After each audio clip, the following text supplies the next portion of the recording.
Imagine if an impossible border existed all along the equator, permanently dividing the north and south hemispheres.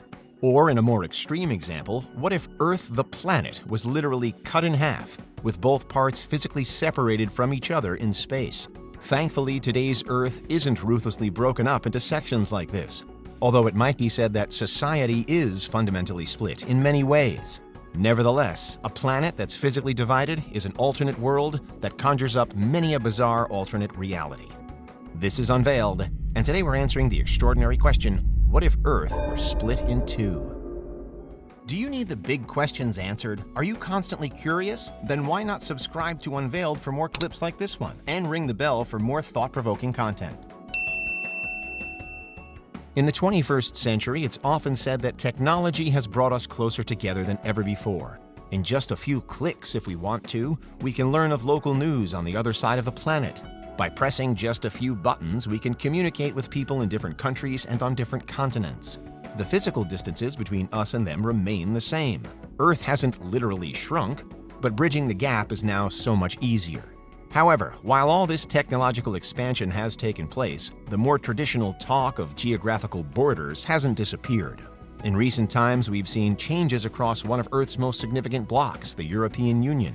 We've seen tensions rise over a suggested wall between the USA and Mexico. And there are border disputes all over the world map.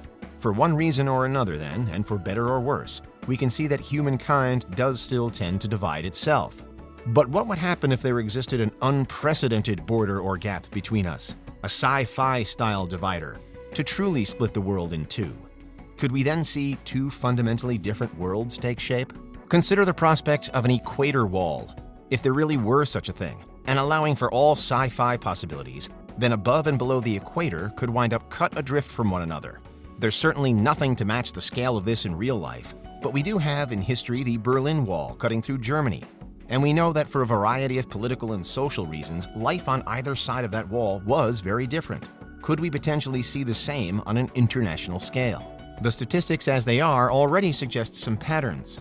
Take a look at the world map and you'll notice that there is much more by way of inhabited land in the northern hemisphere than there is in the south. Below the equator, there's Antarctica, yes, but lived-in regions include Australia, southern Africa, and most of South America only. Meanwhile, in the north, there's North and Central America, Europe, Northern Africa, and Asia.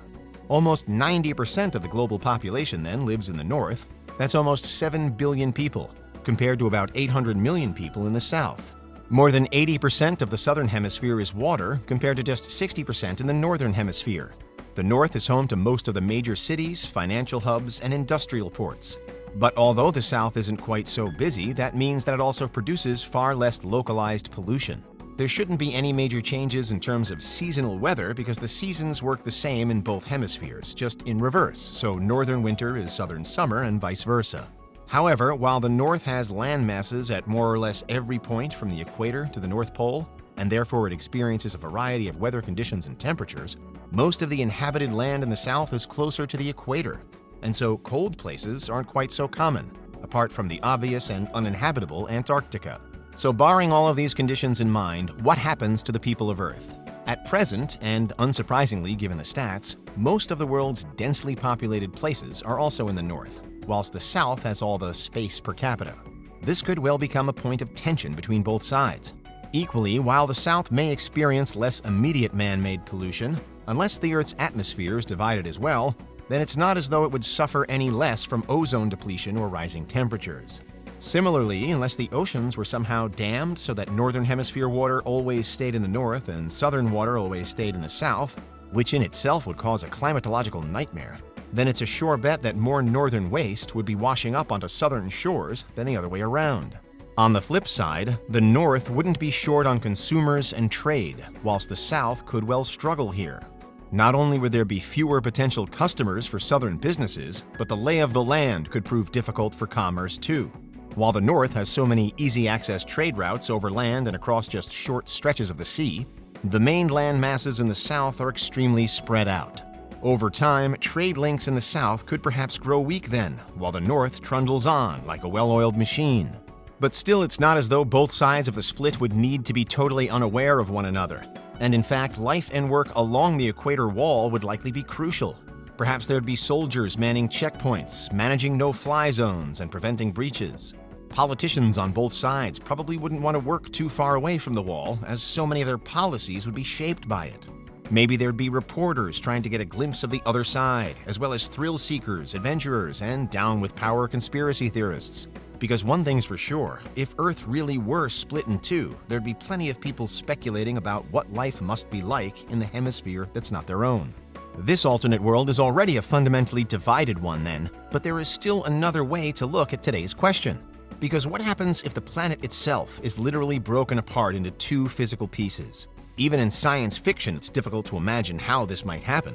Perhaps via some kind of alien-powered, ultra-advanced cheese wire attack? But in reality, what would it mean for the two resulting halves of Earth? In this scenario, it's pretty much death, destruction, and chaos from the outset. There wouldn't be time to build complex social systems or to debate the politics of it all, because literally the ground beneath our feet would be failing us. And while you could rush to the furthest point away from wherever the divide was actually happening, you wouldn't even be able to find safety underground. In so many other apocalyptic scenarios, heading underground is the best course of action, but not this one. So much, of course, would depend on where the physical divide took place, but high ground could also be just as dangerous as anywhere else. Again, watch any disaster movie and the mantra "head to high ground" usually rings true, but not here. Ultimately, there'd be nowhere where you could truly guarantee your survival.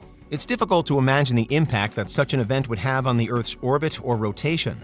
The force of gravity could mean that shortly after being cut in two, both sides of the Earth force themselves back together again for another extremely dangerous planetary event. Or, should the halves be moved far enough away from each other, then our alien overlords could well turn our relatively peaceful planet into a kind of wild, spinning binary system. If we imagine a reality where physics doesn't exist and the two halves of Earth safely exist side by side, however, the split would then ask the same questions of our species. Would there be equal opportunities on both halves of Earth? Would we cooperate between halves or live in isolation? And if it were possible to journey between the two, then how exactly would that happen? For now, we can be pleased that Earth isn't divided in either of these ways. If it were literally split into two, then the ensuing apocalypse might well be far too harsh for us to survive. If it were divided by some kind of universal international border, like the equator wall, then day-to-day life would for sure be drastically different. But back in the real world, we don't have to live like this. We can connect with others, help them, and learn from them, even if they're all the way on the other side of the planet. It's said that no man is an island, but maybe there's a similar call for unity at a civilization level as well, because that's what would happen if Earth was split in two. What do you think? Is there anything we missed? Let us know in the comments. Check out these other clips from Unveiled, and make sure you subscribe and ring the bell for our latest content.